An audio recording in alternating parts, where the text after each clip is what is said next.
Ua mano maa whaa te tau, pērā te taia nipa te pakaru mai ke Aotearoa. More than 15,000 voices, but just one message. Koinei te whawhai ake mō te takutai moana, kei te maharake. Wa te kaumāwaru tau mai anō I Tauwawa, tērā te manawa pā ake I ngā mahi tāmi, raupatu, wehewehenga hoki I waenga I a Māori me tangata tiriti.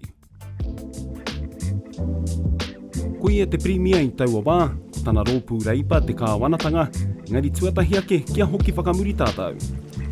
Iwa te kaumāwhitu te tau, tērā te tonoanga iwi o te tauiho te waka ki te kōti whenua Māori, kia noho te mana o rātau takutai kia rātau anō, I raro I ngā tikanga o te ture whenua Māori.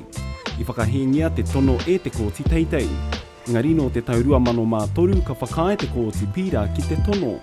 No kona ka puta te a wangawanga koe whai atu e tehi. For every Kiwi, no matter what the background, what's been traditional is to wander down to the beach and be able to take you to your pipi. Kua puta te tono mō tētahi ture hou e ki ana no Aotearoa katoa te mana ki te takutai. Ka rirata ki ngā iwi. This is a proposal, it's not a bill being tabled. That will come in March. There'll be a lot more engagement before that. I tō tarawā hirua te motu, I tō tarawā hirua noho ki ngā Māori roto o te kāwanatanga. One vote opposed. To ensure that the government is accountable, I will not resign. Labour and New Zealand First have come together to steal our whenua. And we're here to make sure they don't.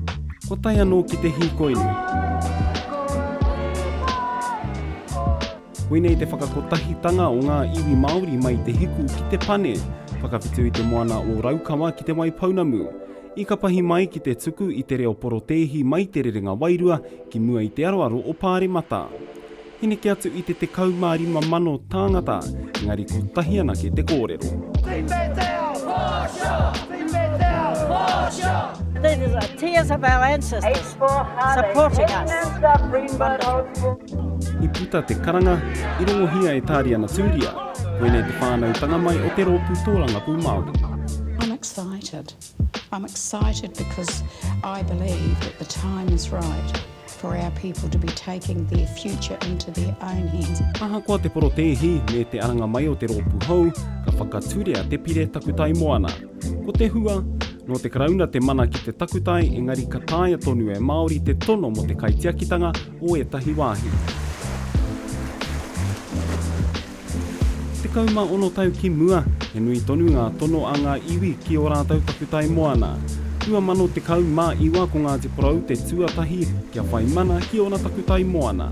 It's all about putting in place the legal tools to recognise that those rights have existed since before colonisation and they continue to exist now. Aha koa te kau mā waru tau, ka rongo tonu ngā karearoto I e nei rā tonu.